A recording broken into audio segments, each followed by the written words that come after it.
All right, we are going to be doing some practice flowers before we get started on our big Georgia O'Keeffe inspired flower. And I have a paper here that will show you some different ideas for flowers. So these are all really great flowers with beautiful details. You can try to draw them, you can combine parts of flowers, but our goal is to make it look like a flower. So the most important part of your flower is going to be the center, and there are all sorts of different centers you can do. Circular centers, some are more fancy, some have lots of little seeds. So I could make a bumpy lumpy center on mine. Some centers look like mini flowers.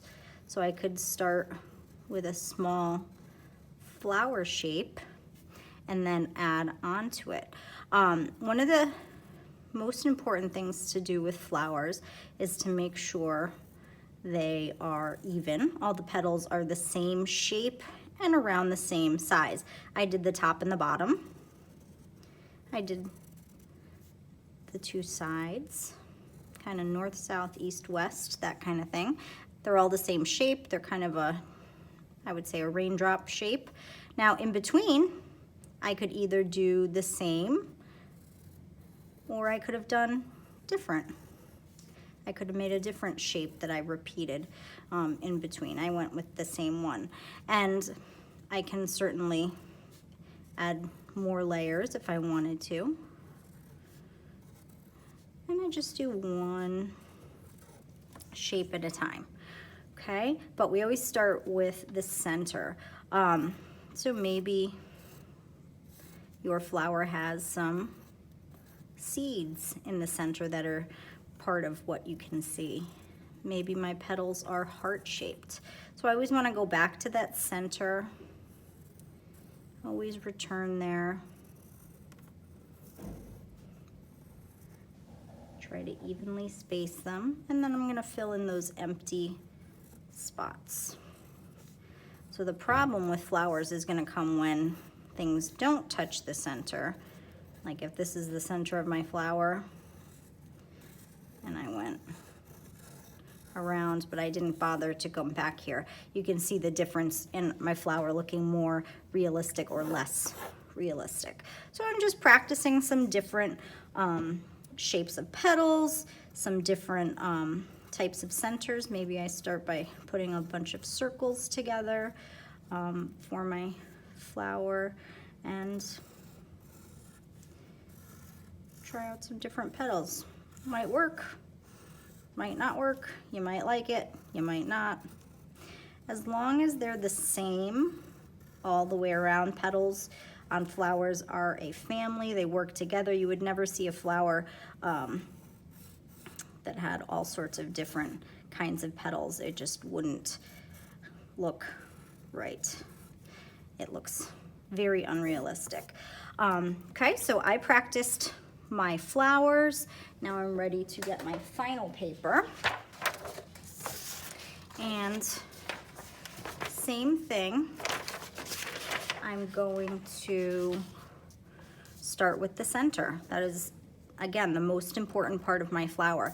And my goal is to have my flower grow right off of this page. So I'm actually gonna take my practice paper again, bring it back, flipped it over, and I'm gonna put it underneath my paper. So if I start with the center of my flower, I'm gonna make it bigger this time. It's a big flower I'm going for. We want this to be like a close-up of a flower. So these are the seeds.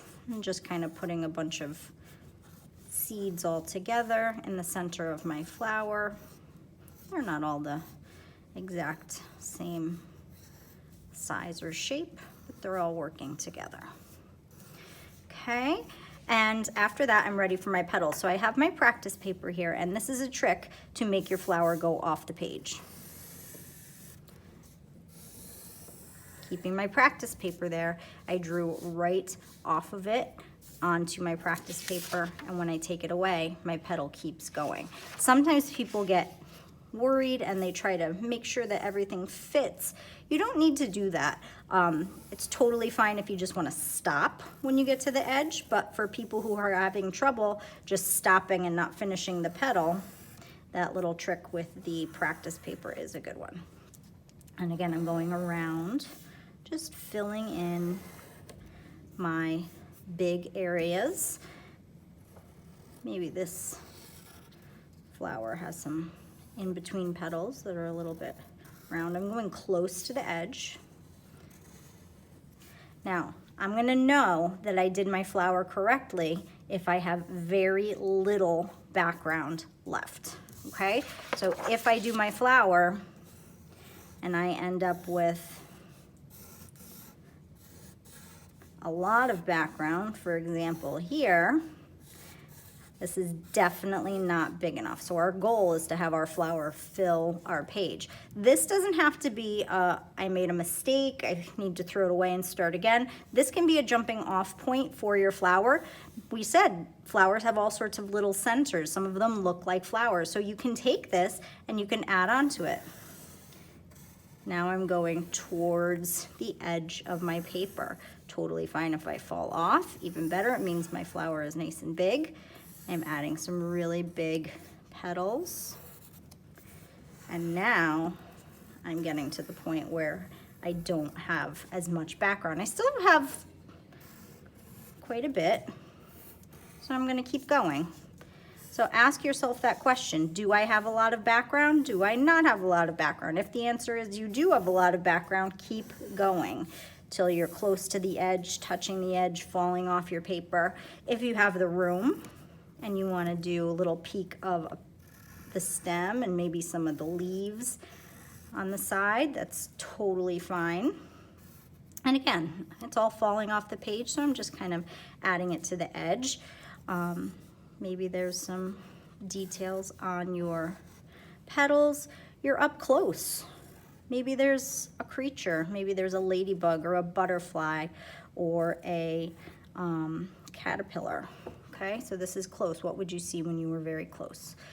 But that's the question.